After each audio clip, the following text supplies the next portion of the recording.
right, hey, asynchronous week 14. This is technically the week of Thanksgiving break. You guys, we're almost done. I know it doesn't seem like it to you because there's still a lot to do, but we're really round the corner here on the last bit of this material. All right, so today I'm going to talk about 9.3 and 9.4. Hold on, I'm going to go. Okay. Sorry, disappeared, and I'm back. 9.3. I mentioned last time 9.2 and 9.3 are really short. So 9.3 is basically following some formulas for integration for arc length and surface area. This is going to be similar to what you did back in chapter 6 when you were just learning how to find the arc length of a curve. We're going to be applying that to parametrics, and same with surface area. So I gave you some formulas back in, I want to say it was 6.5. I'm going to check, but either way, so this will be basically the same concept of arc length and surface area. Yeah, it was 6.5, just being applied to parametric equations.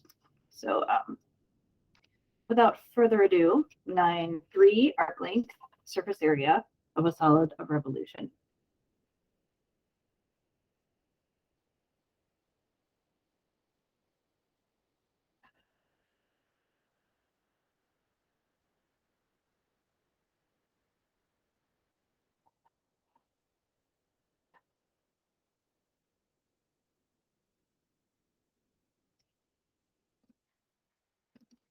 Make sure I get this to focus for you because I tend to not look at your screen. I look at my screen.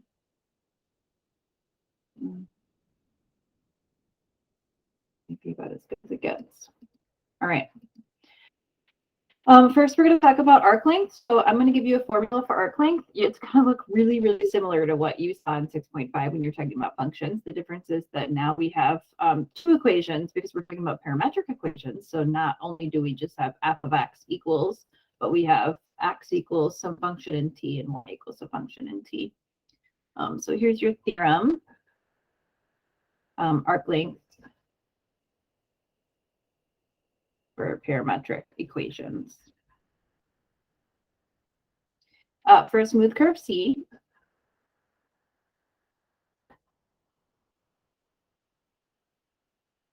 represented by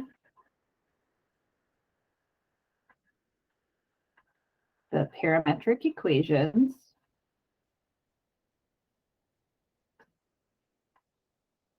x equals x of t, y equals y of t, and we're going to place t between a and b. The arc length s, remember we usually denote arc length with a lowercase s, of c. Remember when we talk about surface area, we're going to use a capital S. So it isn't a huge deal, but I want you to make sure you understand that arc length is lowercase and surface area is uppercase. From t equals a to t equals b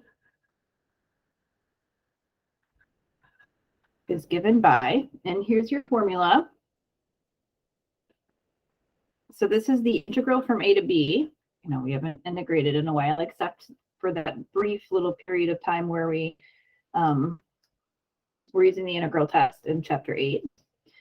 Remember, for arc length, we use a square root. Now, when you were learning arc length, you took the derivative, you squared it, you added 1, and you square rooted it. This is going to be kind of the same idea, except this time you're taking dx dt squared plus, instead of 1, you're adding dy dt squared under the radical dt.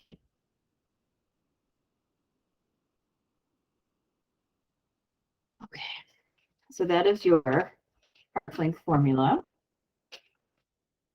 We're going to apply that to find some arc length, and then after that, we'll talk about surface area. I think I'll probably give you 2 examples here for arc length, just so you see 2 different kinds of functions. Oh. I was just thinking maybe we should also include, oh, no, never mind, that's boring. Okay, And I'm always changing my mind mid-lesson. Sorry, I had a whole plan laid out, and then I was like, people change it up. I'm gonna stop doing that. You know what? This is my second to last asynchronous lecture, maybe ever for the rest of my life. And you guys have no idea how excited I am right now. It's really not that different from me teaching you, actually, because instead of just staring at a bunch of blank screens, I'm just staring at my blank screen. But it's still just, it's better when I at least feel like there's someone on the other end occasionally, like asking me questions. But you know, it's what it is. At least we have the option, you know, in case of emergency. All right, so there's your formula. Example 1, find the arc length.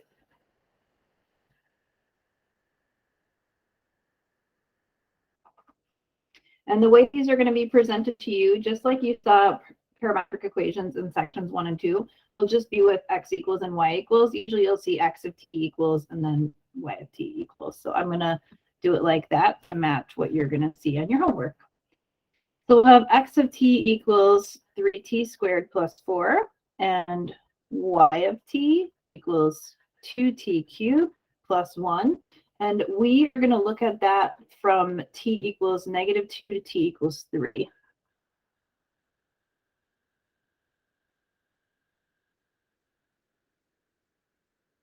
Okay, now, in order to apply this formula, I need two derivatives. So I need the x dt and I need the y dt. So I'll focus first on the x dt.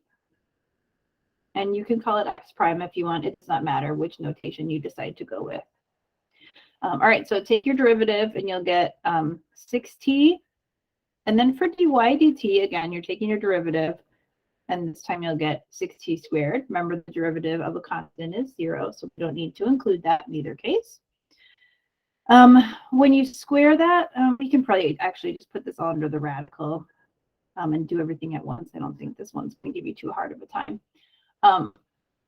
We're going from -2 to 3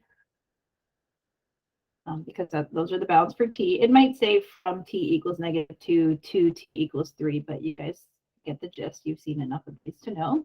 So we're going to take the square root. We're going to take the x dt and square it. And then dy dt and square it. And then we'll take the integral with respect to t.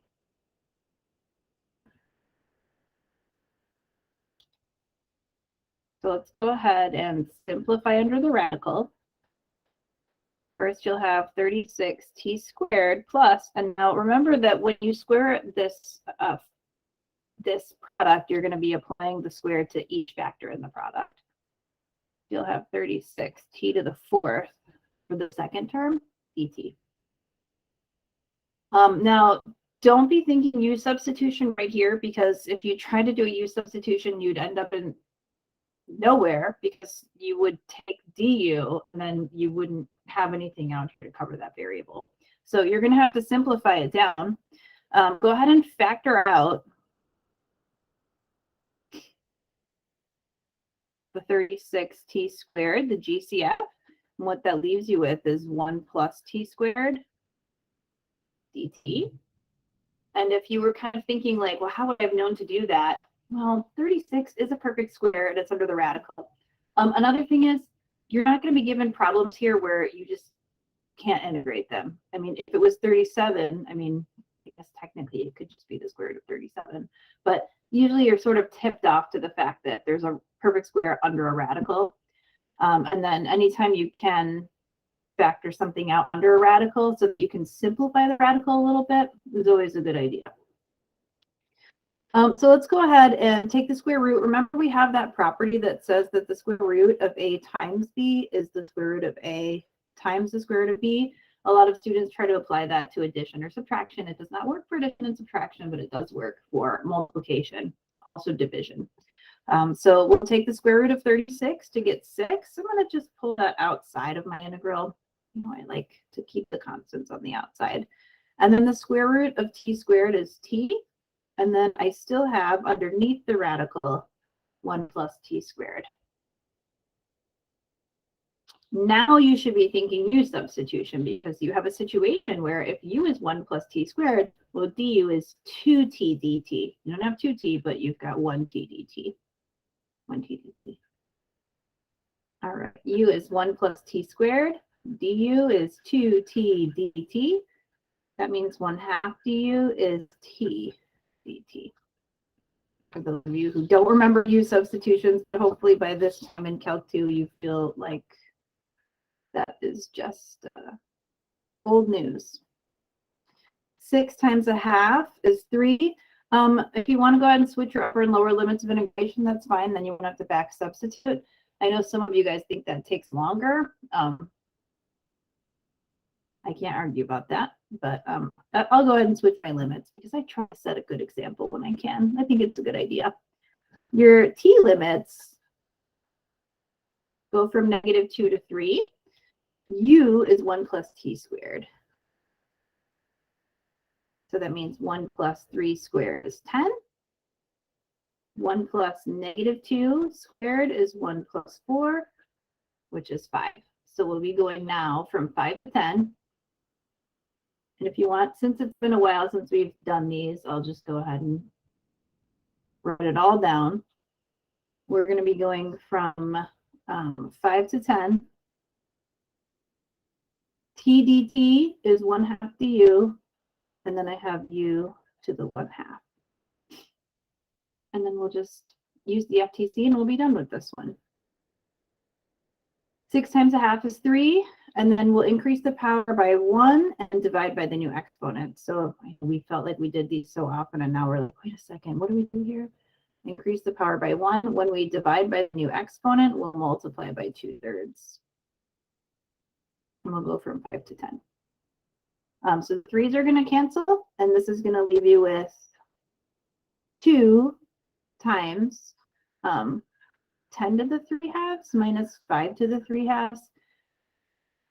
This is fine. You can leave it like this. This is absolutely fine. You can distribute the 2 if you'd like.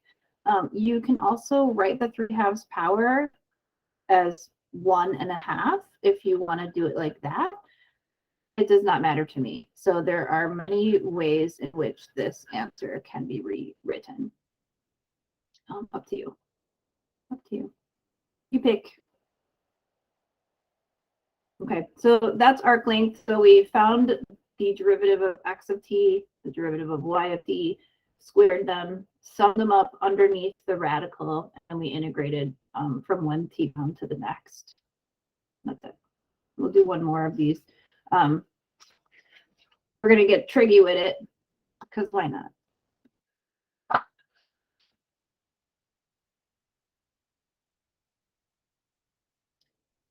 Example B. X of t equals sine t minus t cosine t, and y of t is the cosine of t plus t sine t. We're taking this from t equals 0 to t equals 2.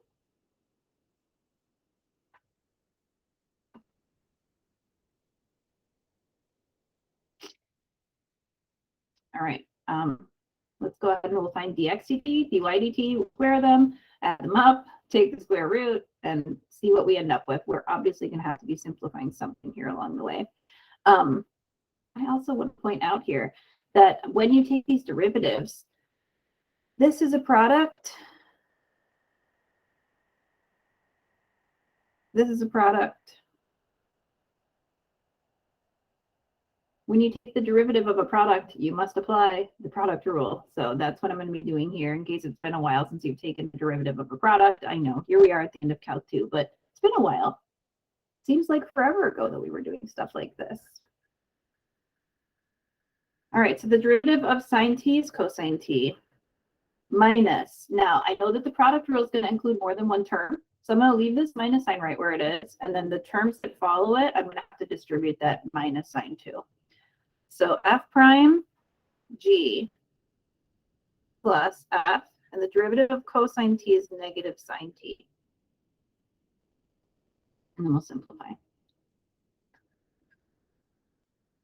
So you're going to have cosine t minus cosine t, and then see how this is actually negative t sine t? We'll distribute the negative and you'd get plus t sine t. And then your derivative x prime of t, because you have these additive inverses here, is just going to be t sine t.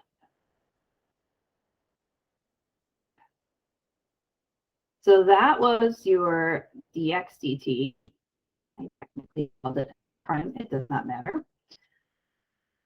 Y prime of t, the derivative of cosine t is negative sine t. Again, we have another product. Since I have a plus sign here, I don't need to worry about distributing a negative. I'm not going to worry about parentheses in this case. I have f prime g plus f g prime. And then again, we have another situation where we have these additive inverses. So the sine t's are going to cancel each other out, and I'm just going to be left with y prime of t is equal to t cosine t.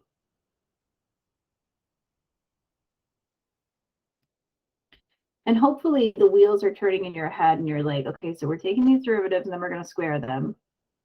And you know now that you're going to have a sine squared and a cosine squared and an expression where they're being summed together. So hopefully this is starting to work its way through your mind before you're writing it down. But write it down. See if it sort of pans out for you.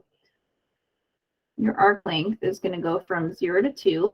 And you're looking at the square root of t sine t squared plus t cosine t squared dt.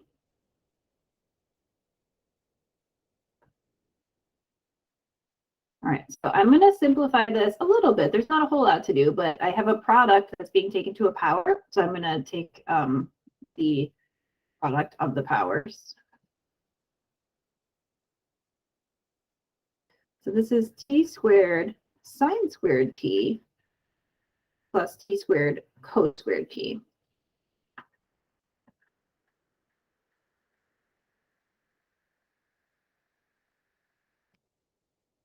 Okay, now hopefully if you weren't mulling this over already, you're kind of like sine squared t plus cosine squared t. This is my lucky day. And you would be right. If it's not super obvious, factor out the common factor of t squared. So much of this is not the, I guess technically it is the integration, but not really the integration itself. It's simplifying the integral down to something that you know how to work with. So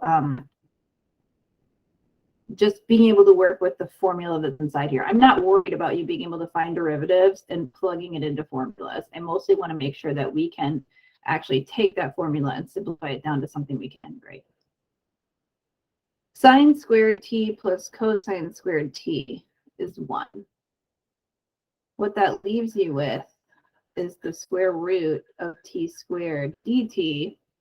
The square root of t squared is just t.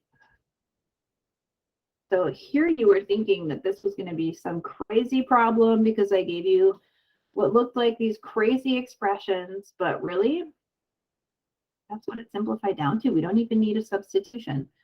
1/2 t squared goes from 0 to 2. So we'll have 1/2 times 4 minus 0. Your arc length is 2. So that's the way the arc length works.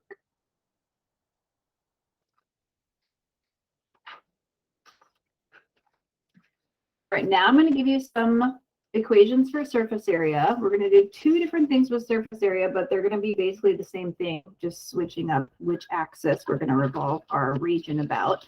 If you're like, wait, revolve our region about an axis. This sounds familiar. Yeah, we did talk about surface area in chapter 6. It's just been a while.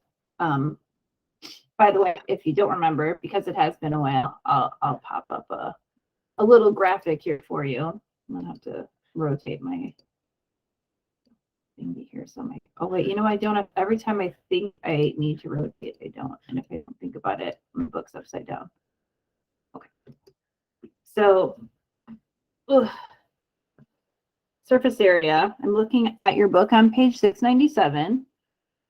My son was watching me plan some lessons the other day, and he was like, whoa, you guys are on page like 600. That's crazy. But, you know, he doesn't realize the way this works. Not only I told him this is just not Cal 2, but this is 2 classes, but still, that seems like a lot of pages to a 6-year-old.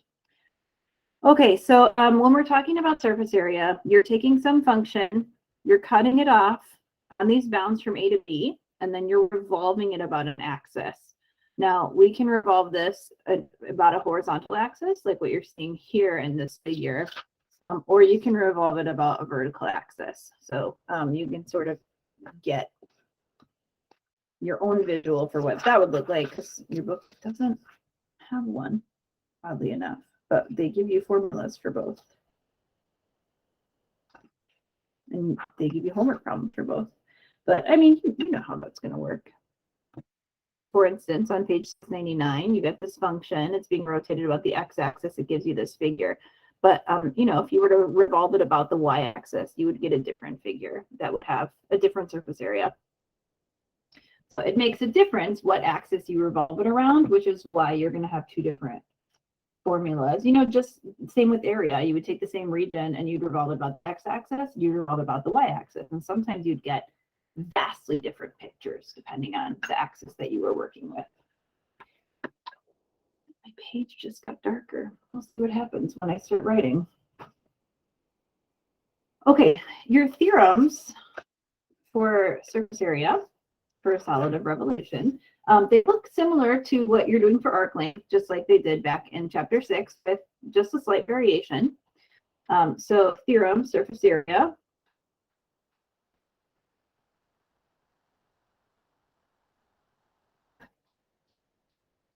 Of a solid of revolution.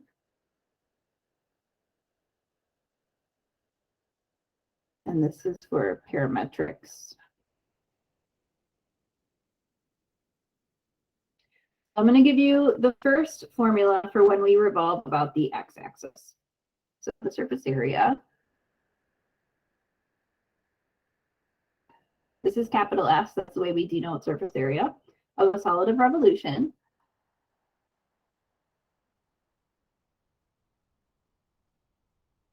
Generated by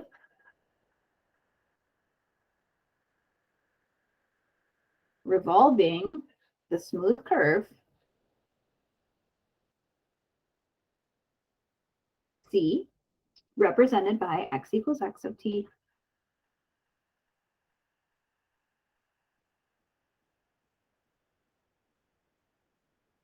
And y equals y of t. And t is between a and b. Y of t has to be greater than or equal to 0.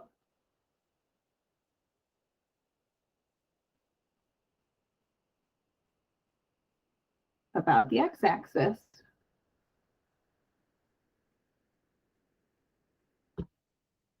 is, you ready for it? 2 pi, we're bringing the 2 pi back just like we did with surface area for functions, times the integral from a to b. And then the difference is here, you're multiplying the radical by your function y of t. Really similar to what we did in 6.5 for functions.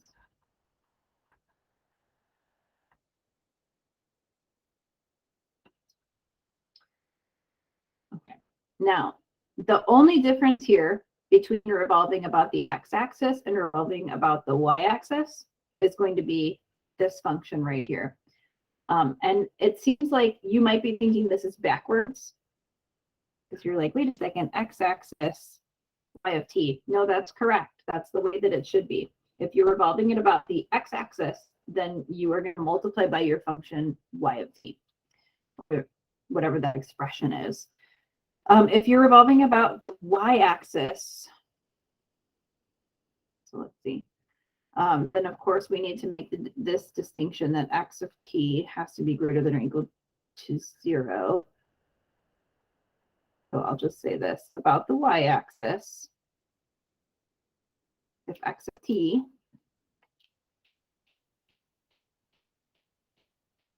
has to be greater than or equal to 0, we can use this formula. 2 pi times the integral from a to b. This time, you're going to multiply by your function x of t, or whatever that expression is. dx dt squared plus dy dt squared dt. So like I said, the only difference is just the function that you're multiplying by. Everything else is the same. Proof is in your book. If you are really interested in figuring out why that is the case, you may examine it on your own, which I'm sure you would enjoy. Okay. Your example here. First, I'm going to say find the surface area.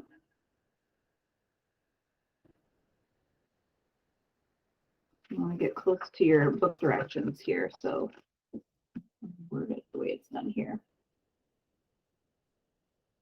Of the solid generated by revolving each curve about the x-axis.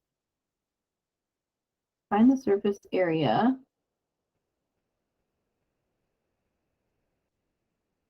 generated when the curve is revolved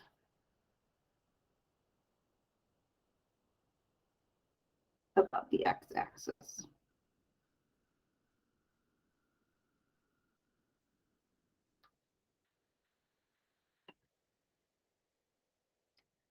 All right, so the example that I have for you here, I'll give you one that's super straightforward and one that's gonna, oh, you know, I'll wait on that one.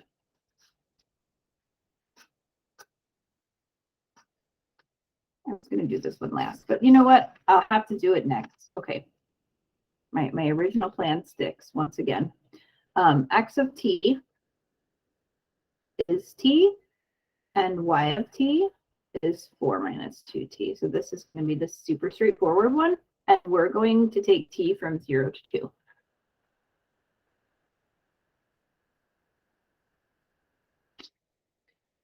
So we need dx dt and dy dt. dx dt is 1. dy dt is -2. Your surface area is 2 pi times the integral from 0 to 2. And remember, if you're revolving it about the x-axis, you need to put the y function in front of the radical, not dy dt, but y. So this is 4 minus 2t. And you do need the parentheses in this case because you are multiplying that whole quantity by this radical. dx dt squared plus dy dt squared dt.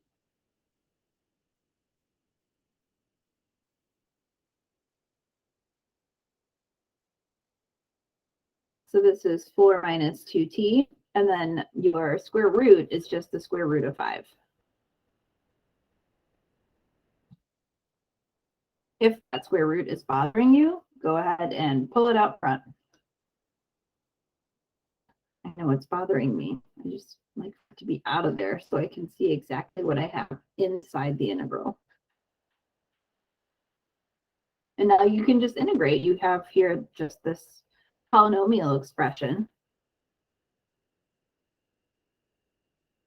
So this is 4t minus t squared. When you divide by 2, the 2's cancel. And then evaluate that from 0 to 2. This would be 8 minus 4, and then minus 0, or plus 0, however you want to think about that. 8 minus 4 is 4. 4 times 2 is 8. You have 8 times the square root of 5 pi. Whatever you do, don't forget the 2 pi. Makes a big difference. Make sure you're leaving your answers exact. I know we've said that before. We went through this in chapter 6. Don't approximate your radicals. Don't approximate pi. Unless I ask you to. I wouldn't do. It's possible your homework could ask you to, but I really doubt that you would be asked to do that on your homework. Okay, the next one is going to bring back a skill that I taught you back in 6.5, and you haven't used it a lot, and it's really going to jog your memory. That's okay, that's what I'm here for. This is going to be x of t is, again, t. Like, oh, no big deal there. Y of t is going to be t cubed plus 1 over 12t. The t is in the denominator there in the second term. And t is going to go from 1 to 2.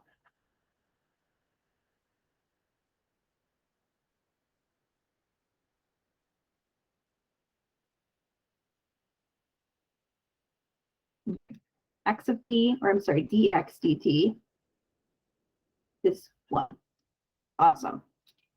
Anytime it's 1, usually that makes things easier for us. Not necessarily, that's not necessarily always the case.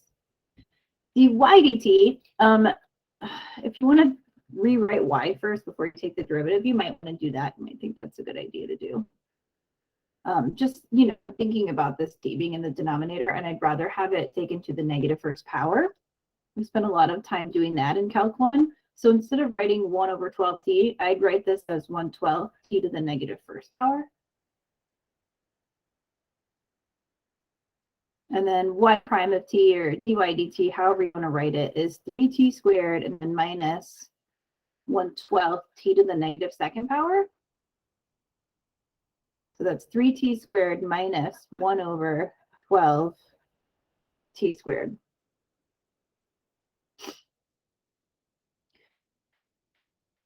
Does this look familiar to you? It should start to look familiar to you very soon. We're going to have to put this under the radical, and we're going to have to square the sums. Before I do that, I might want to do the side work before I put everything back together again, because I don't want to have to keep writing the integral and the radical and everything all over again. What we can do right now is we can just note that dx dt squared is 1. And then we can square dy dt, since we know we're going to need that anyway under the radical. Remember, when you square this quantity, you're multiplying it by itself. You're not just distributing the exponent. I know I say that all the time, but it's because it's such a common mistake.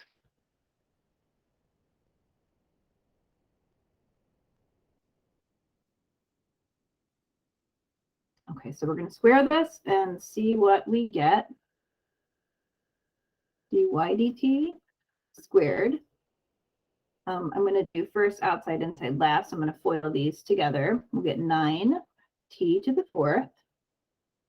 Be careful here. You have minus 1/4.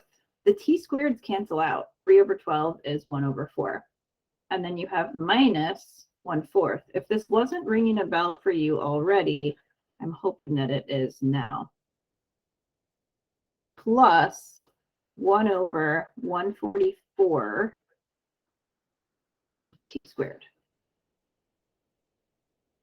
And if you're still just like, not sure where she's going with this, all right, take it a step further then.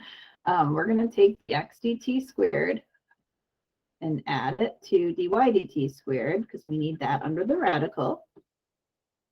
So I know that's 1 plus this expression, 1 plus 9t to the 4th minus a half plus 1 over 144t squared. Well, I can't combine anything else. I can combine these two constants. So I know that this is going to be 9t to the 4th. Doesn't necessarily matter where the 1/2 goes. Usually we keep it in the middle. It's the t to the 0 power, but I leave that up to you. Now, what you should be thinking is like, wait a second, this looks eerily similar to that expression. The only difference is the sign. And the only reason I got this expression is because I squared this one. This is true.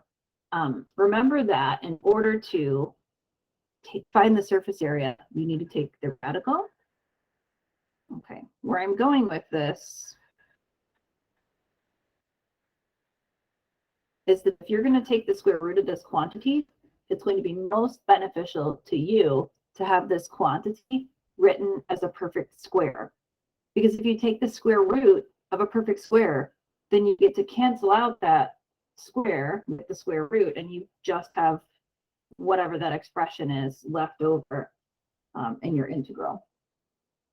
So what I'm going to do now is rewrite this as a binomial squared. It's a perfect square trinomial.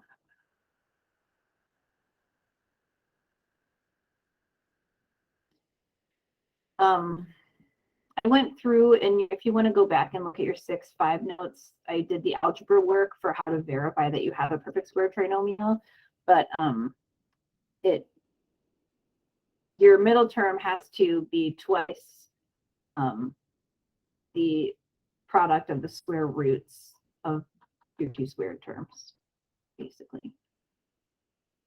But you can go back and do that. What I'm going to do is, because you don't technically have to use any sort of factoring formula to do this, I'm just going to work my way back in reverse. If this was a half and it came from here, well, the only way I'm going to get it to, or if it was negative a half, I'm sorry, and it came from up here, the only way I'm going to get it to become positive a half is if these two are plus signs.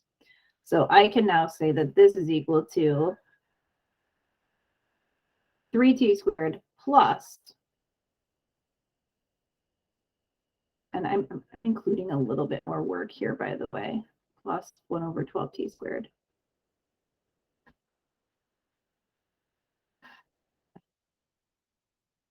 I'm including more pieces, but I want you to be able to sort of work your way backwards and be like, wait a second, is this equal to that? Well, if you multiply it out, you do get 9t to the fourth plus 1/4 plus 1/4, which is a half, and then plus 1 over 44t to the fourth power. Oh, you know what? I wrote this as a square. Oh my gosh, guys, the whole time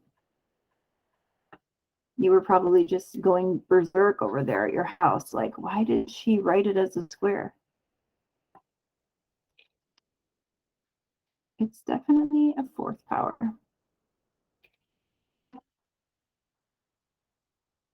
Mm-hmm. Mm-hmm. All right. It has to be a fourth in order for it to factor back the way that it was. All right, it's fixed. That means that we can write this as the square root of 3t squared plus 1 over 12t squared squared, which is just 3t squared plus 1 over 12t squared. Oh. Now, we took this and rewrote it into that. In order to put it back into our formula to find the surface area, we just need to include a few more things. One of those things is 2 pi. The other is your function y of t, because remember, we're still revolving this about the x-axis. Your y of t is t cubed plus 1 over 12t. Yes, okay. See, now I was thinking that there was something wrong with my other exponent, but it was fine. Okay, so this is your y of t that you originally were given. And now this is your expression that we found for the square root of dx dt squared plus dy dt squared. So that is this guy. So we're going to multiply here by 3t squared plus 1 over 12t squared dt.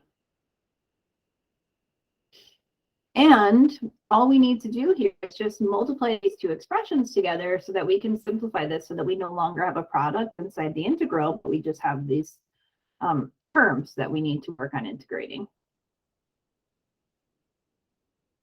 So there's your y of t, and this is your square root of x prime plus y prime. My shorthand notation. All right, so there's your 2 pi. we're going from 1 to 2. I'm multiplying here. I'm going to go ahead and FOIL again. So I have 3t to the 5th power. And then, I mean, it does not matter if you do outside inside last. That's the way I'm going to do it. For the outside terms, I'm going to have 1/12 t. For the inside terms, I'm going to have 1/4 t. And for the last terms, I'm going to have 1/144. And then I'm going to write this as t to the -3rd power because I am going to have to integrate. Now, you can combine these now. Does not matter. It's extra writing that you're going to have to do, and I know how you guys are about that. They're going to have to get combined eventually. So I'm just going to combine mine, I guess, right now. 1/12 plus 1/4 is 1/3. So I have 3t to the 5th plus 1/3 t plus 1/144 t to the -3rd power dt.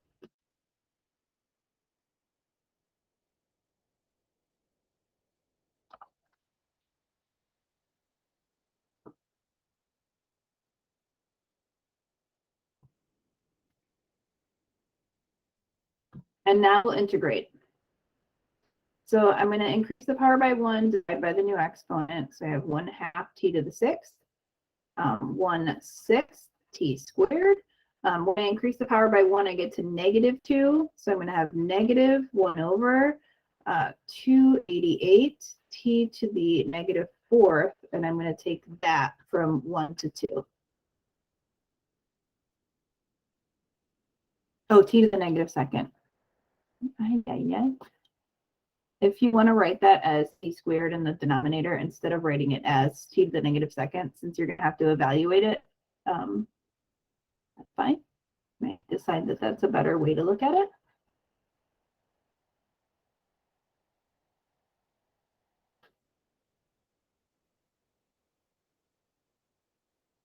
And do it like that. And then you can just pop this into your calculator and see what you get.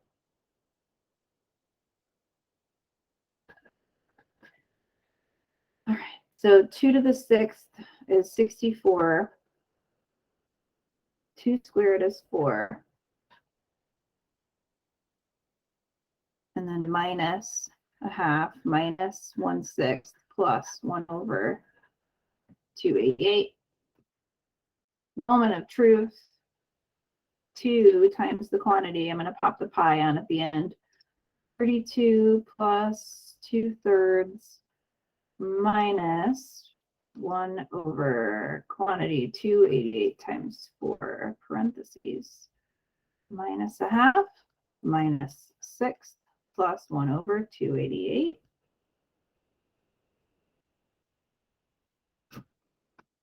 And you should be getting 12,289 over 192 pi.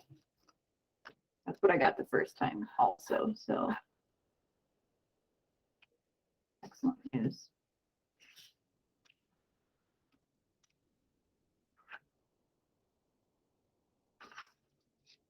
All right, I just have one more of these that I wanted to go over with you. Oh, maybe we should do, oh no, this looks like the trig one we already did. I'm trying to change it up again, you guys. I just thought maybe we should get tricky with it one more time.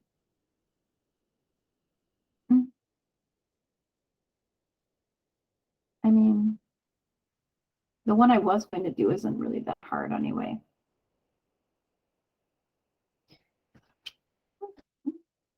Decisions. Yeah, okay. I'll do one more trig problem because it's different. Then we only done one, that's fine. Okay.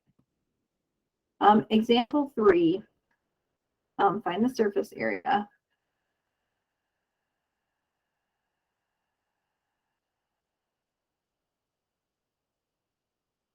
When the region is revolved about the y-axis.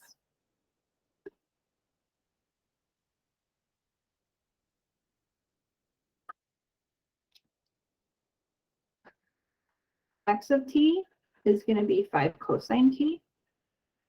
Y of t is 5 sine t. And we're going to take t from 0 to pi over 2.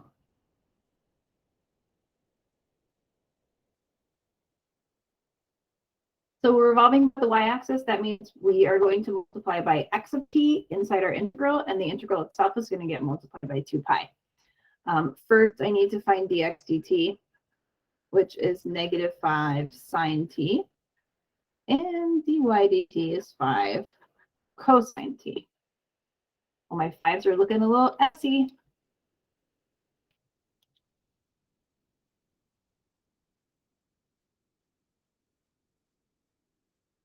It's kind of up to you the order in which you want to do this. I'm just going to go ahead and pop everything in together here. About the y-axis, we're going to multiply by x, not x prime. We're going to multiply by x, which is 5 cosine t. And then under the radical, you're going to have negative 5 sine t squared plus 5 cosine t squared dt. See, now you can see how this looks sort of like what we did, for example, 1b. But that's okay. I thought, you know, never hurts to see another example doing something very similar if, you know, if it helps. Awesome. So I have 25 sine squared t plus 25 cos squared t dt. And this is another instance where you can, if you would like, go ahead and factor out the 25. If you notice it right away and just you're thinking, okay, sine squared plus cosine squared is 1. Oh my gosh, it's like the weakest lead of all time that I'm dealing with today.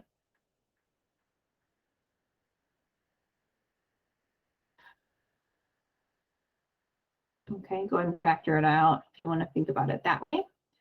When you take the square root, 5 times 5 is 25, times 2 is 50. Cosine t dt times 5.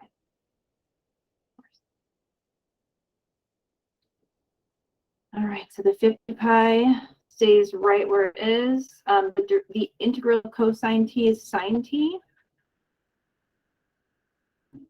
And we'll go from 0 to pi over 2. The sine of pi over 2 is 1. The sine of 0 is 0. So your answer here is 50 pi. So now you've seen 3 examples where we found surface area. You've seen this trig example a couple of times now. Hopefully you're feeling good about that. You saw that example with the perfect square trinomial. That was what I was going to show you from 9.3. It's very short. There's not going to be a ton of homework just because it's just such a short section and there's just not much available in there. So that's good news for you, right? The other thing I was going to talk about is 9.4. I'm going to introduce you to some polar coordinates. Now, we're not really going to be working a whole lot with them today as far as doing calculus with them. We're not going to be finding arc length and surface area and area of polar curves today, but we will be getting into stuff like that next week. And also in 9.5 is really where we start working on calculus with polar coordinates. 9.5 is going to be talking about arc length with the polar equations, and then just sort of working with different types of polar equations. I'm going to show you some really basic ones today, and we're going to work a lot with just converting between rectangular and polar coordinates and equations. Next time is when we really get started, and some of the more interesting graphs that you're going to need your calculator for. And it's really important that you know how to graph these and have a really good sense of what you're looking at when you see these polar equations, because in 9.6, you're going to be finding area between polar curves. And some of that can be kind of tricky if you can't figure out how to graph them, or if you can't figure out how to find the intersections between the polar curves, or even just being able to talk about places where there might be a vertical or horizontal tangent line. all of that stuff will come into play, especially in 9.5 and 9.6. But for today, in 9.4, I'm just giving you an introduction into polar coordinates and polar equations, just showing you some basic graphs and then just sort of really talking about how to find coordinate points and relating it back to what we already know about ordered pairs in a rectangular coordinate system.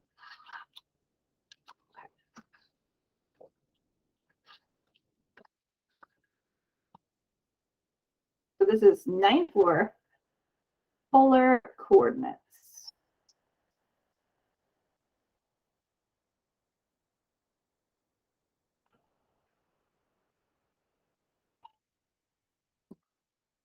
Now, if you're thinking ahead to the schedule, which I, of course, have been, you might note that we're actually going to have a little bit of extra time at the end because about it, we're async week 14 now. This is technically supposed to be covering like November 22nd-ish.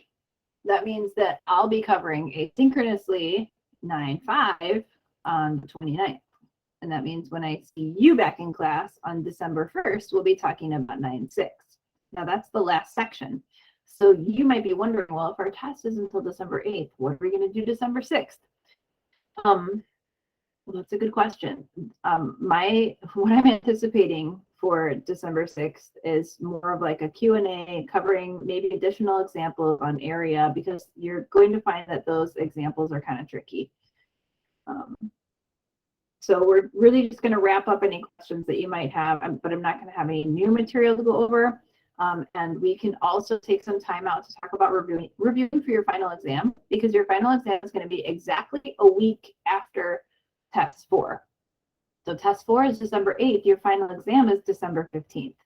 So even though we're going to have a review class December 13th, you might decide that you want to get started on that right away. So instead of having your test 4 a day early, I just figured we'll keep it scheduled for that Wednesday. I mean, you know what? It has to be Wednesday anyway because I have to proctor you.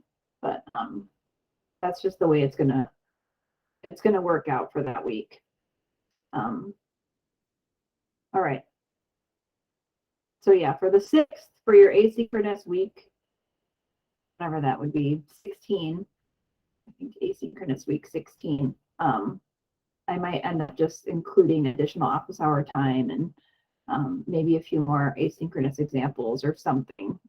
We'll kind of see where we are and how things go leading up to that point. All right, polar coordinates.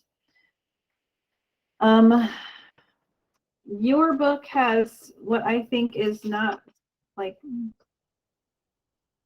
I don't know, it's not like the best graphical representation, I don't think, of polar coordinates. So, I mean, it kind of builds to that point, but I really want to focus on tying this into rectangular coordinates. We're going to be graphing these. And if you think that I'm just graphing a rectangular coordinate grid, you are wrong. But I do want to have a grid in here so I can tell where my angles are. In polar coordinates, we are going to be measuring everything in r theta. I'm going to draw the grid first, and then I'm going to kind of draw out what coordinates mean, and then we're going to plot some. I think it's most helpful just to be able to plot some coordinates. Okay, this is not me graphing a circle. This is actually what your coordinate grid would look like if you were talking about polar coordinates, if you were graphing in polar mode. Now, I have to start graphing these concentric circles, and they're going to start looking very weird, not even footballish. I don't even know what that is, like a germ.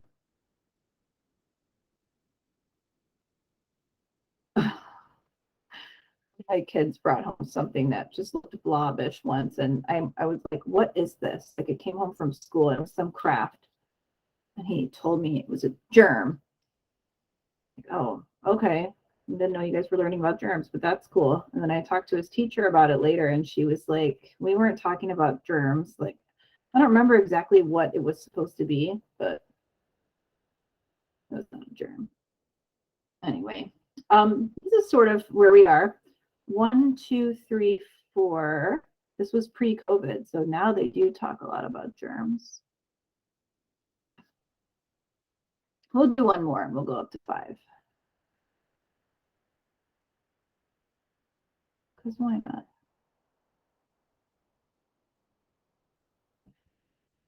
All right, 1, 2, 3, 4, 5. I know it kind of looks like a bullseye. Your polar coordinates are measured in r theta.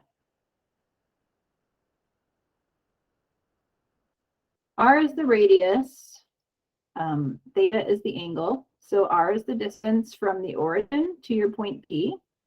So we'll say that your point P is measured as r theta, where r is the distance from the origin to P. Now the origin is still technically right here in the center here at 0, 0, because it's technically 0 radius, 0 degrees right at this point. Theta is the directed angle from the origin to P.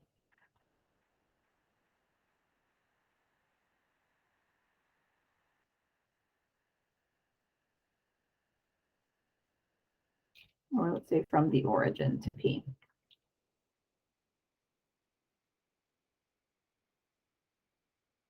Wherever your point is. P is just whatever that point is.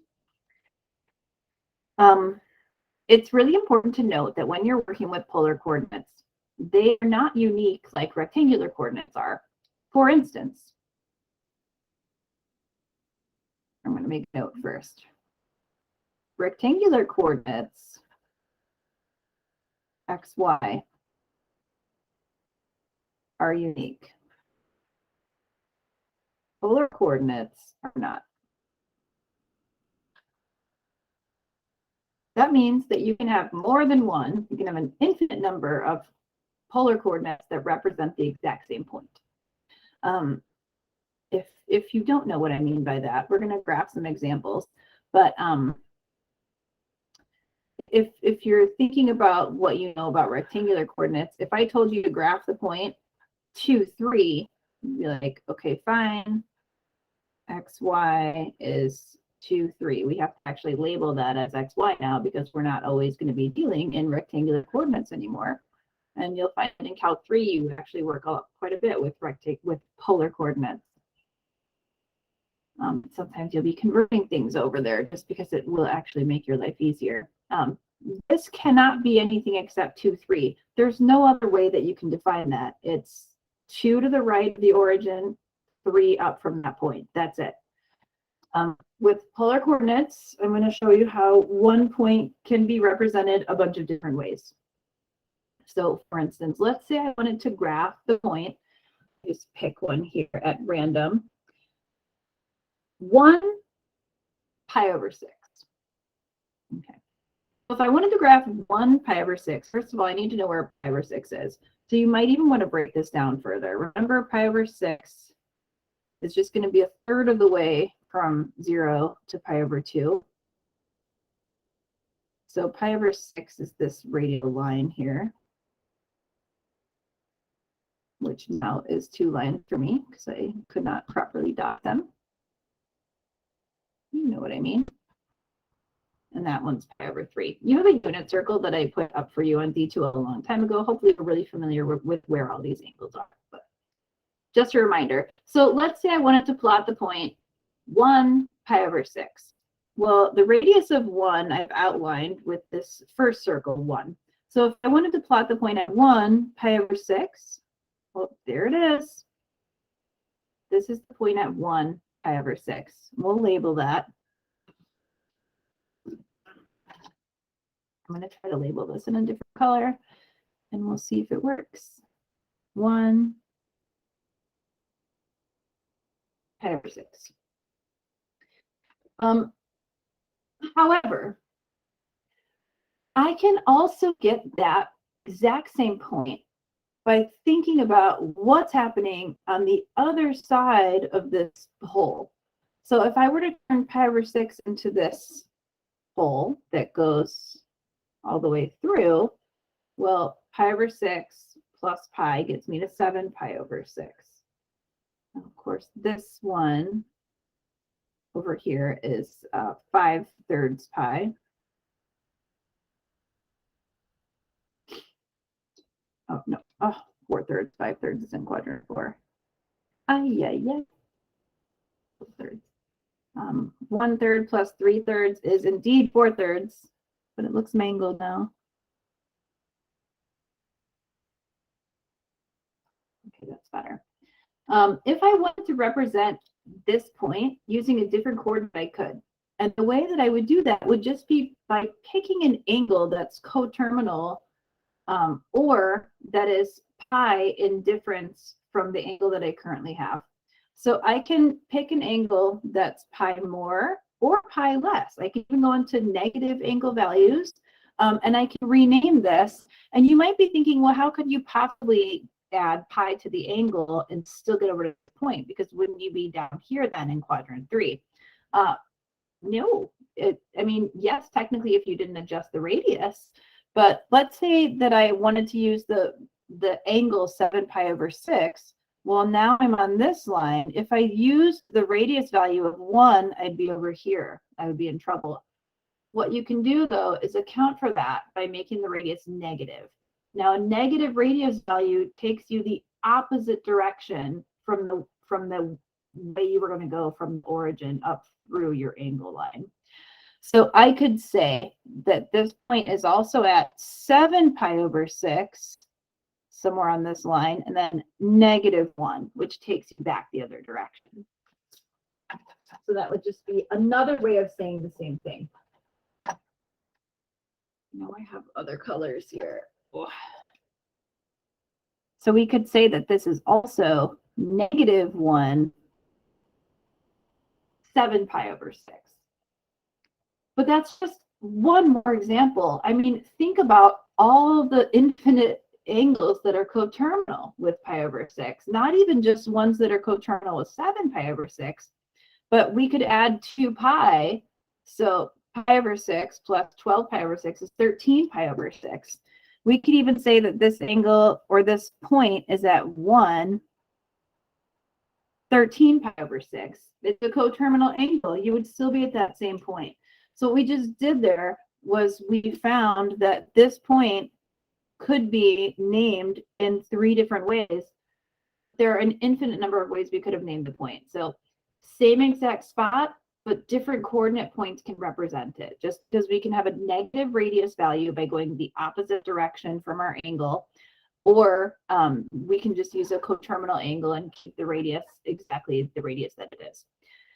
Now, when you are asked to give examples for converting coordinates using or to convert rectangular to polar, you're probably going to be asked to find angles between 0 and 2 pi, because it's sort of a cheat to always leave the radius the same and just find coterminal angles. So in a lot of cases, you're just going to be asked to kind of add pi to the angle and then use a negative radius, that sort of thing. If that were to be the case for whatever you're working on. Trying to think of, and we could graph some more if you want to just look at some more coordinate points. We do have a bunch of room to work with here. So you can get some practice working with them. Let's say that we wanted to plot the point 3 pi over 4 for the angle, and then the radius would be 4. So 3 pi over 4. So we could plot that value on our graph by going to our radial line for 3 pi over 4. So our angle 3 pi over 4 is 3/4 of the way to pi, which is right about there. And then you would be going up towards the terminating part of this angle line up to 4. So you're going up through these radial lines 1, 2, 3, 4. And then this would be your point 4, 3 pi over 4. And sometimes it's easy to reverse these on accident because A lot of times we think about the angle first and then we think about the radius, but when you list these points, it's always r theta. So you'll get used to that. It might just take a little bit of practice for you to get used to that. But I sometimes even have to go through in my head and say, wait, r theta, not theta r, just because I always think about it in terms of theta first. But, you know, if you were thinking about it, you could also represent this same point by, again, adding pi to your angle, setting it down this way, and you'd be at 7 pi over 4, and then the radius would be negative. So let's say we were here at 7 pi over 4. Well, 7 pi over 4 would be this point. So going from the origin out towards your angle. But -4 for the radius would take you back the opposite direction towards 3 pi over 4. So we could also say that this angle would be represented by, or I'm sorry, that this coordinate would be represented by -4, 7 pi over 4. So hopefully you're getting a sense for how that works. So those two are equal to each other. But yeah, that's how we plot polar coordinate points. We're not really going to be focusing too much on points in this class. Mostly we're going to be focusing on graphs that are represented by polar equations. And the only reason we would need to talk about polar coordinates is if we were finding, for instance, their intersection points on the graph, or maybe points on the graph where you'd have horizontal or vertical tangent lines. But we do want to talk first in this introduction about being able to convert between rectangular and polar. So I'm going to do that now with some examples. I'm going to give you some formulas to use. They're not really too crazy or groundbreaking. Let me see here how your book labels these.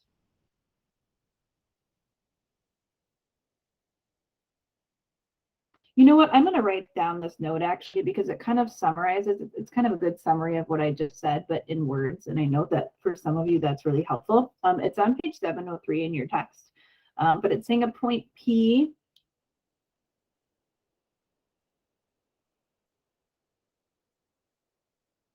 with polar coordinates r theta can be represented, or can, I think it's also can, yes, also can be represented by either keep the radius the same, pick a coterminal angle. So if your radius is the same, your coterminal angle would always be just theta, and then plus some sort of integer multiple of 2 pi.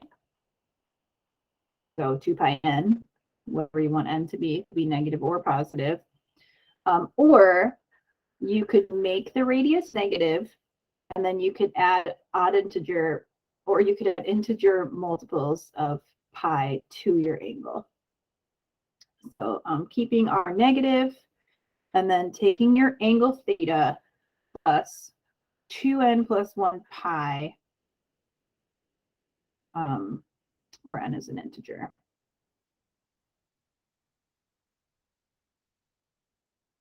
One, two, three, negative 1, 2, 3, so on and so forth. So your angle theta plus some sort of odd integer multiple of pi.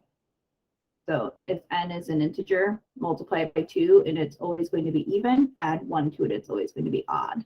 The reason you don't want to add even integer multiples of pi to that is because then you could possibly end up with a coterminal angle, which you don't want. So it has to be pi or 3 pi. It can't be 2 pi, because if you were at this point and you added 2 pi, well, now you're at a coterminal angle. But if you just add 1 pi, now you're at that opposite angle. And if you add 1 pi and then another 2 pi, that's adding 3 pi. So it must be some sort of odd integer multiple of pi that you're adding to the angle, and then the radius would be that negative value of r.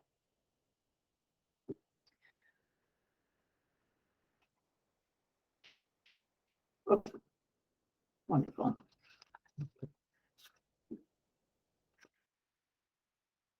All right, so here's a theorem. Conversion from polar coordinates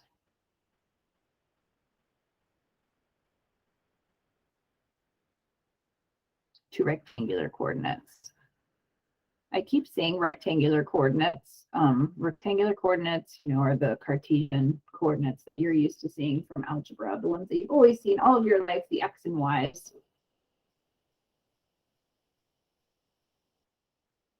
So if you are converting from polar to rectangular, if P is the point,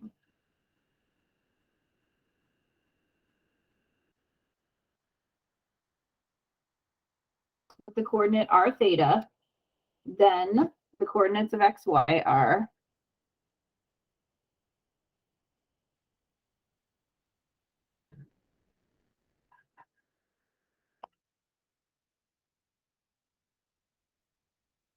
x equals r cosine theta and y equals r sine theta.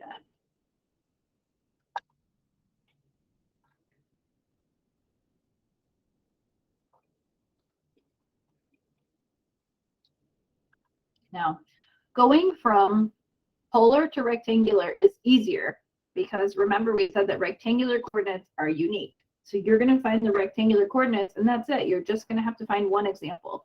But a lot of times when you go the other direction from rectangular to polar, you're going to be asked to find more than one. Just, to test your knowledge. Because why not? Okay, so we're going to do an example where we convert the polar coordinates to rectangular.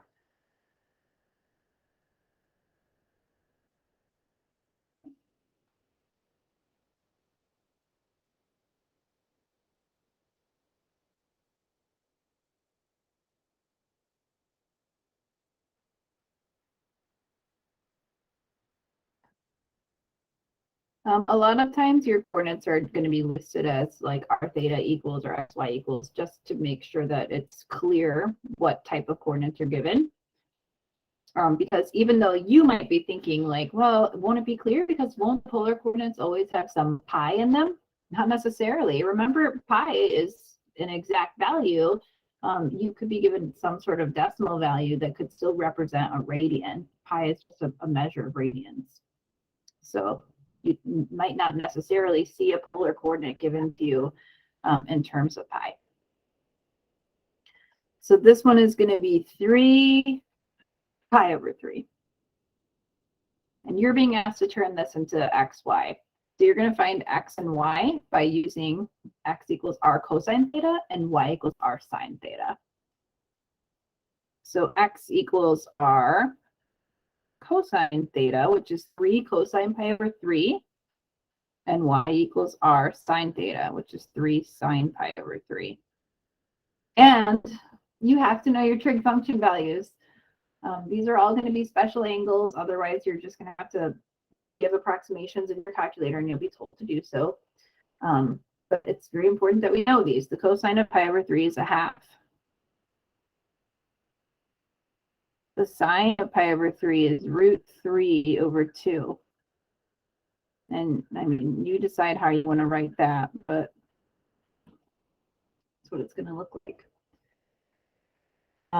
If you just tell me what x and y are, that's fine. But technically, we would say that your coordinates, x and y, are 3 halves, and then 3 root 3 over 2.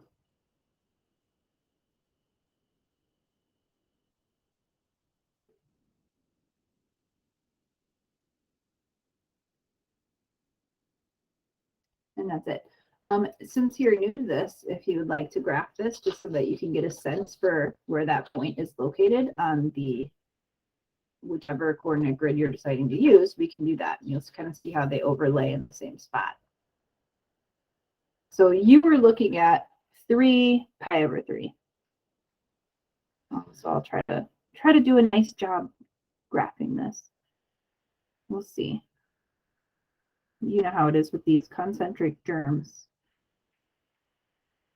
Okay, so that's 3.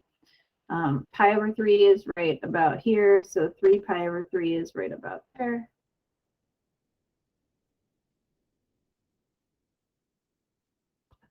There's your point. Now for x, y, you're going to need to get some sort of approximation here for 3 root 3 over 2. So 3 times the square root of 3 divided by 2 is about 2.59-ish.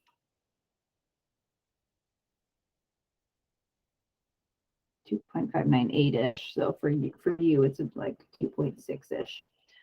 So what you would be doing is graphing first on the x-axis 3/2, which is 1.5. So if this is 1, that's 1.5. I mean, obviously we're dealing with my circles here. And then you're going up about 2.6. So notice that if this is 3, that's 3. Has to be because it's a circle. This is not quite all the way up to 3 because you're still sitting here just somewhere on the diameter of the circle. So you're going to 3/2 and then up to approximately 2.6-ish.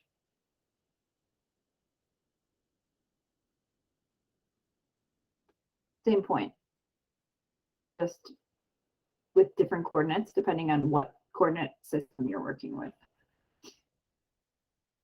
That's kind of cool, huh? Totally different. I know you're wondering, how am I going to use this polar one of my calculator? Well, I'm not going to be plotting points with it, but we will talk about it with equations here in a little bit. But that's one example for converting polar coordinates to rectangular.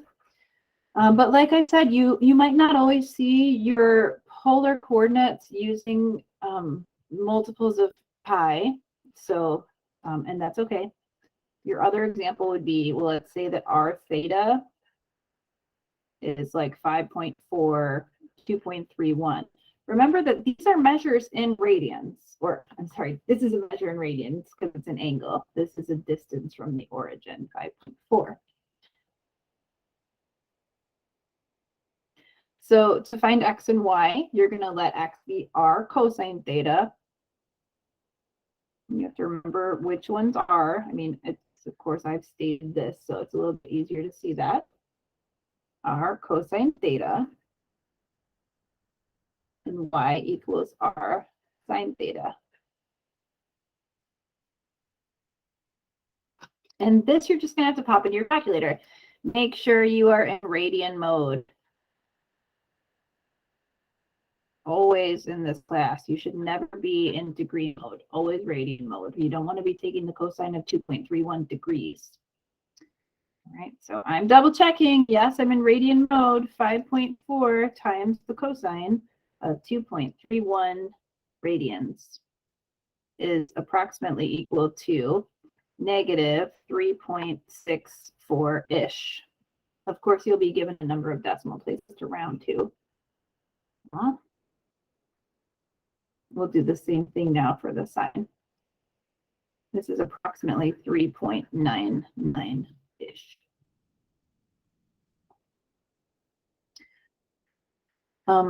You could graph this if you want. One thing I did sort of want to mention, and we're probably going to end up showing this again before the day is over. Remember that when you're graphing these, especially when you're thinking about radians in terms of angles you're not really familiar with, like 2.31, pi over 2, if you simplify that, is about 1.57 radians, approximately. Because it's a good idea to have a sense of where these numbers lie. Pi, as we know, is approximately 3.14. And then 3 pi over 2 is approximately 4.71.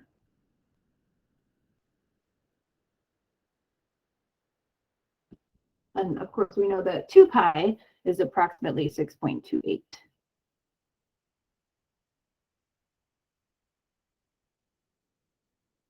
So if you're wondering, like, why did the x value come out negative? Well, that's because the cosine of 2.31 is taking the cosine of an angle that's in quadrant 2. So 2.31 is between 1.57 and 3.14. Remember, all students take calc. The positive functions in quadrant 2 are sine and cosecant. Cosine is negative in quadrant 2. So when you are considering this point at 5.4, 2.31, I did it again because I always think about it in terms of the angle. Your angle 2.31 is, I don't know, just about,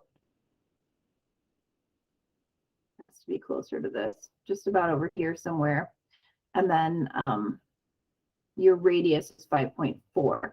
So you can graph this point if you would like to sit there and approximate it. I'm not going to sit here and do that. Mostly I wanted to just show you these equivalencies so that you had some sort of an idea of how these radians computed when they weren't written in terms of pi. But you can just plot it down, but that's why it's negative for the x value, just because you're taking the cosine of an angle that's in quadrant 2.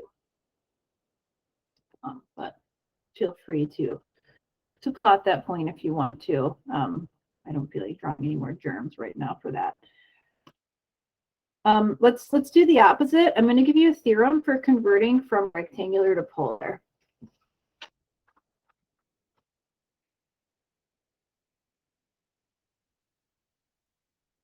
Which you would like to see as I write it, no doubt. Conversion from rectangular to polar coordinates.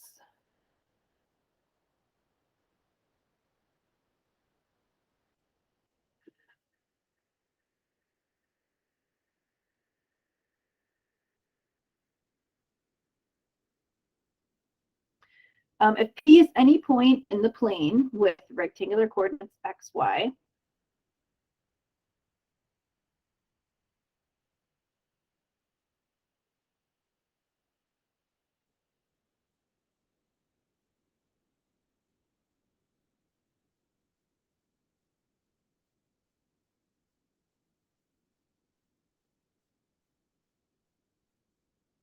the polar coordinates are theta of P are given by, all right, so this is familiar to you. R is the square root of x squared plus y squared. And the tangent theta is y over x. That should be familiar to you from what you did in trig. Opposite over adjacent, y over x. Now this is if x is not equal to 0. If x is equal to 0, then r would just be y, because you're taking the square root of y squared in that case. And then you'd be taking the tangent of pi over 2 would be undefined. So you would say that theta would have to be equal to pi over 2. Most of the time, though, x is not going to be equal to 0. So you're pretty much always going to be using this guy. I mean, this is a rare case. X is 0.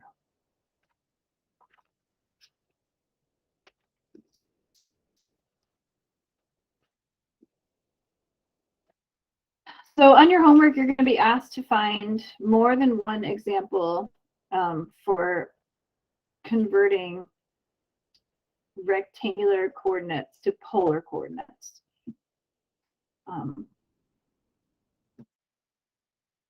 Yes, rectangular to polar. I said that right. Okay. It's going to tell you to find polar coordinates for which r is greater than 0 and theta is between 0 and 2 pi. Actually, I'm not seeing that it's asking you for more than one example. Oh, it does give you a problem where you have to take polar coordinates and convert them to other polar coordinates using kind of the methods that I already showed you. So I'm going to go through and have you do 2 examples because I usually ask you for that anyway. And that will help you with your homework anyway.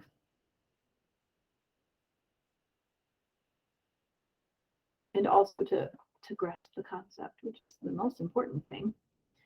Example 2. Convert. This always happens. Stop. least I'm not getting those Siri things anymore. Convert rectangular coordinates to polar. I used Siri the other day on my Apple Watch for the first time ever, and it was amazing. I was on a run, and I was supposed to be home, and I was still like half an hour away, and my husband had somewhere to be. It wasn't anything really important, but I was just like, man, I'm not going to stop and lose my pace to pick up the phone and call him. So I was like, hey, Siri, can you text him? And she did.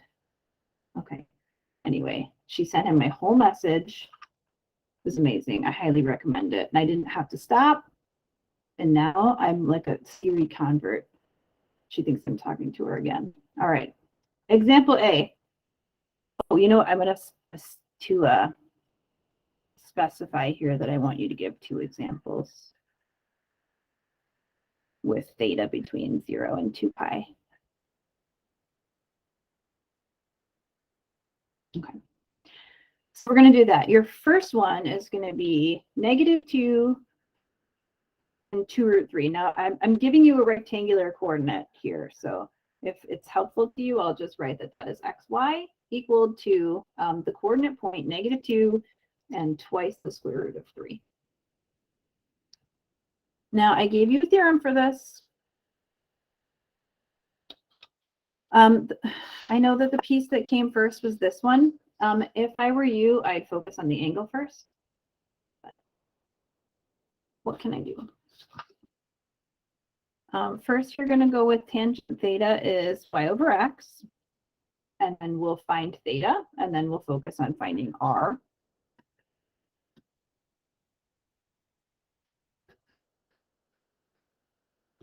Tangent theta is equal to twice the square root of 3 divided by -2. Tangent theta is equal to negative square root of 3. Now, this is the tangent of theta. In order to find the angle in your coordinate point r theta, you need to actually have theta, not tangent theta. So if tangent theta is -√3, you need to figure out what theta is. Now, the nice thing is there are actually 2 different values in 0 to 2 pi where you have this situation occurring. If you remember your special trig angles, you can easily come up with a reference angle and then think about the quadrants where tangent is negative. Tangent of theta is less than 0 in quadrants 2 and 4. Remember that tangent is positive in quadrant 3. All students, this is backwards for you. All students take calc. Sorry, I don't know how my camera's doing this for you. Here, all students take calc. Tangent is positive in quadrant 3. It's negative here in 2 and 4. Now, your reference angle here is pi over 3. If you don't remember, you're going to have to look back at your unit circle, or you can rewrite this as a quotient of sines and cosines. So I'm going to say that theta in this case must be equal to pi over 3. With this one, when I was a student, I always knew, like, okay, this is a special one. Is it pi over 3 or pi over 6? I knew it wasn't pi over 4, because if it was pi over 4, I would have a value of 1. I just remembered that pi over 6 for tangent was the more complicated one, which to me was √3 over 3. For pi over 3, it was the simpler one, which was the square root of 3. You remember that however you would like. That is your reference angle, however, because remember, this angle is in quadrant 1 and tangent's positive in quadrant 1. So I need to look in quadrants 2 and 4 to give me 2 angles where I have this occurring in 0 to 2 pi. So here's approximately pi over 3. If I'm looking for that angle in quadrant 2, remember our reference angle is measured up or down from the x-axis. This is going to be pi over 3 up from the x-axis. And then in quadrant 4, again, we're negative. It's just going to be pi over 3 down. So you can take You can do this however you want, but you can take pi and then subtract off pi over 3 to get you to this point, or you can just start adding them up because you know that 3 pi over 3 will get you to pi. So 1 of them, 2 of them, 3 of them. But anyway, this is 2/3 pi. This one's 5/3 pi. You could also take 2 pi and subtract off pi over 3. So 2 pi is 6 pi over 3. Take off 1 of them, and that gets you to 5 pi over 3. But these are your 2 angles. What you need to find now, quadrant 2, are the radii. Quadrant 4. So we have the 2 angles. In order to find the radii, we're going to use, the other one, r equals, can you see this? Okay, the square root of x squared plus y squared. Now, if you would like, and I sometimes think this is a great idea, except that if the answer is not exact, you're going to get a decimal. You can always use x equals r cosine theta, y equals r sine theta. Depending on what numbers you have, that might work out really nicely for you. But if you're looking at the book or the achieved solution, it's going to lead you to this. Now, if you're wondering, like, well, this looks awesome, why wouldn't I use this? Well, let me tell you why. The reason you might not want to use this is because you're not going to know which r is negative and which one's positive unless you really think about it with respect to this point. So I know that this point is at -2, +2 root 3. Our point is somewhere in quadrant 2. It's going to be really important that you note that. Maybe I should have noted it at the beginning, but I feel like it's more pertinent now. Maybe it would have gotten glossed over at the beginning. This is the only reason why I sometimes advocate for using x equals r cos theta, y equals r sine theta. But like I said, that won't get you an exact answer every single time. Put in this one. But either way, our angles in our coordinate point is in quadrant 2. So when we're looking at the angle 2 pi over 3, we're going to have a positive value for r. And when we're looking at the angle 5 pi over 3, we're going to have a negative value for r, because remember, we need our point to be up here, not down here. So if the point's in quadrant 2, that's fine if I want to use a quadrant 4 angle, but it's going to have a negative radius to bring it back the other direction. Got it? This is one of those places where I need to stop and be like, does this make sense? We good? All right, so here we go. R equals the square root of x squared plus y squared.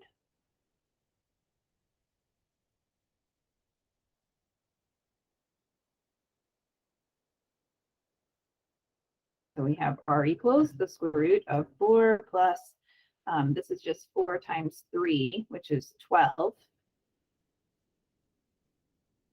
We end up with r equals 4.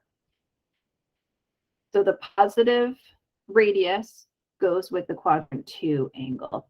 So r theta coordinates are going to be equal to, remember, it's r theta, not the opposite direction, 4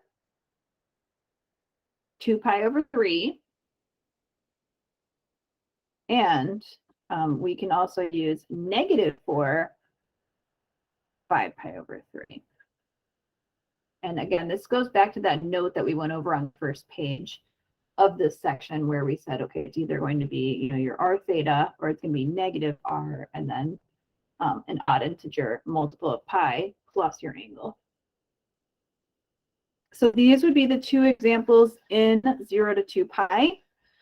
Of course, if I didn't specify this is the important part here. If I didn't specify, and I just said, give me 2 examples, then you would have said, oh, okay, 4 2 pi over 3, and then 4 2 pi over 3 plus 2 pi.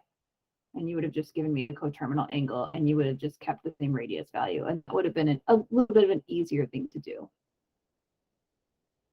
Let's do another one of these. And this one I want to do with coordinates that don't give you exact trig values. I want you to see how to work with those. And actually, I'm going to cut it off after this because I don't really want to get into equations right now because I don't think I'm going to have time to finish it in 2 hours. And I feel like I've given you enough to chew on, especially considering it's Thanksgiving week. And you're already going to have a lot of stuff to chew on, right? So much turkey. I don't think we're buying a turkey this year. I was just telling my husband, I don't even like turkey. If the price has gone up so much, why are we buying it? Stupid. He's going to make a roast and a chicken. Whatever. I don't care. I just only eat the sides. It's like this whole lead situation is getting out of control. Okay, so the last one I'm going to do today, again, I'm giving you rectangular coordinates here. They're going to be x, y equals 5 and 6. Oh my gosh. What if I was just like, you know what? My pencil's out of lead. We're done here. I'm not doing this anymore. I cut you off. Terrible. All right, we're not going to give up that easily. Remember that I said I think it's the best idea to find the angle first. Tangent theta is y over x. Okay, so that means that tangent theta is 6 over 5. Now, in the last example, we had tangent theta equals, and we had a special angle, or I'm sorry, a special trig value that we knew something about. We recognized this as belonging to some sort of special angle. Not the case for 6/5. You're just like 6/5. Some tangent of some angle is 6/5. Well, the tangent of the inverse tangent of 6/5 is 6/5.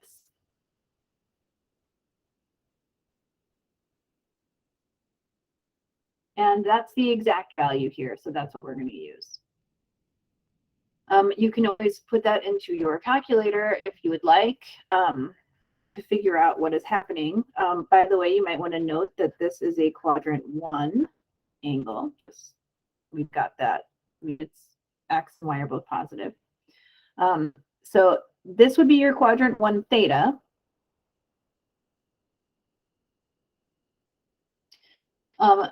If you're not positive, remember you can put this into your calculator. If you're just like, how does she know that?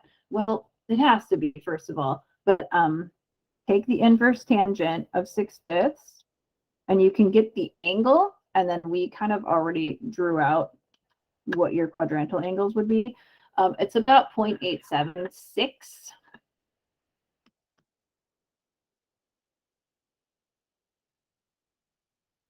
So remember when we were talking about these quadrantal angles, 0.876 is between 0 and 1.57. So you know that that angle, inverse tangent 6/5, is somewhere here in quadrant 1. Now, it's positive. Your point is in quadrant 1.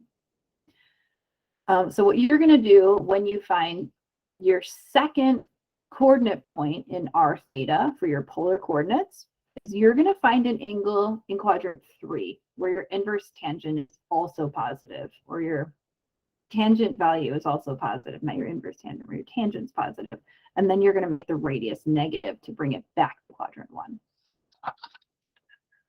So here's one angle. We're going to come up with an r, but we need an r theta twice. I need 2 examples from 0 to 2 pi.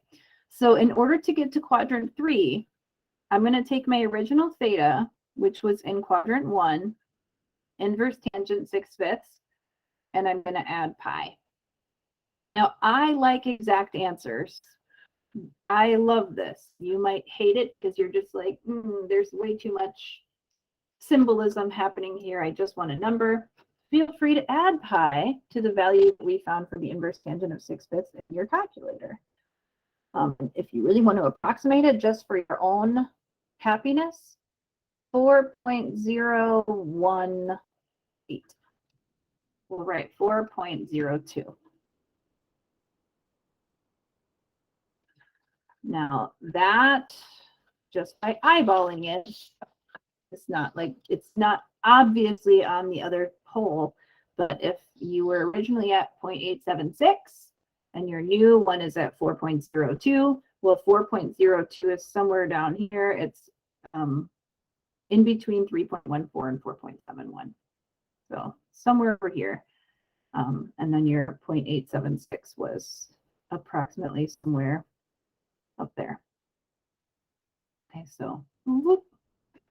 Something like that's happening. You took this angle and you added pi to it. Okay, so somewhere along that line. If you want, I'll draw it out again here. This always throws students. I know it's just trig, and students always say, oh, trig is so easy, trig is so easy. Have we talked about this before? Because I'm always like, really? If it's so easy, then how come you don't know how to do trig at all? I'm getting snarky now. But I mean, personally, I've taught trig a bunch of times, and students have struggled. It can be tricky. There's a lot to remember. There's a lot going on, a lot of little things you have to take care of. 0.876, I don't know, let's say it's somewhere up here.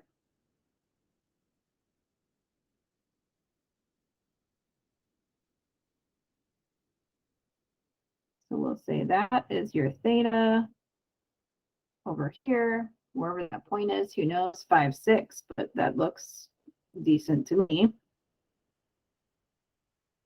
And then your other angle would be exactly pi away. So add pi and you get over here to 4.02. All right, so we're going to figure out what is the radius value here to get us to this point. And then we'll take the negative radius value from our quadrant 3 angle to get the same point. And then we'll call it a day. All right, so we need r equals the square root of x squared plus y squared. So the square root of 25 plus 36. I'm taking x squared, which is 5 squared, plus 6 squared, which is 36. And then you would get the square root of 61. Leave it exact. If you want to eyeball it to get some sort of approximation, your calculator, just to look, it's about 7.81. So you'd be looking at about 7.81 on the radius, which makes sense on this point to get to 5.6. I mean, if it was something like 14, yeah, that's not right. But remember, this is the xy coordinate, 5.6, but we're talking about a radius of 7.81. So that would get measured up from here. Right, 7.81. This is your xy. I know I'm mixing them both together on the same grid, but I just want you to see what's going on. That's why I'm doing my best to make it really clear what's happening. So if this is 7.81, by the time your circle moves its way down here, well, you can see how you would have ended up at this point. Okay.